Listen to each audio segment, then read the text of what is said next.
Le komiti inoxanduva lokuqinisa umgaqo siseko ukuze kuthathwe imihlaba ngaphandle kwembuyekezo. Umfelandawonye wabasebenzi iKOSATU uthi uyalixhasa eli phulo.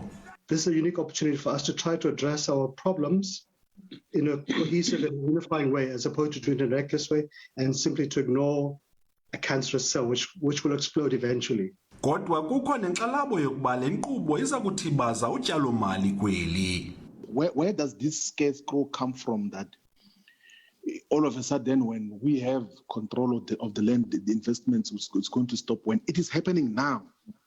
And the pattern has been happening, and in most instances, private ownership of land has been prohibitive of investments because investors do not gain access to that land, which in most instances is overpriced by the private occupiers of land now.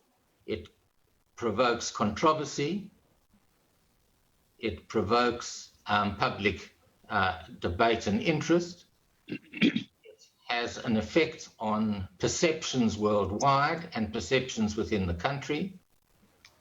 And it leads to perceptions of the Constitution being relatively easily changed. And it may well result in loss of confidence and loss of investment.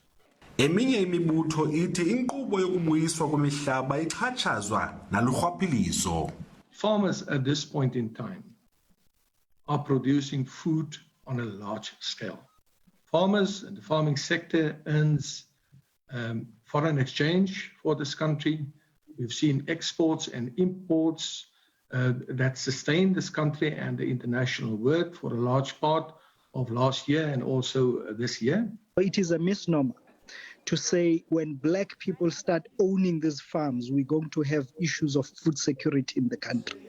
As we speak, it is black people that are running those farms. We also heard that in the People's Republic of China and Vietnam, investors did not run away because the land is owned by the state. Le nkqubo yalo mthetho ucetywayo iza kuqosheliswa ekupheleni kukaMeyi.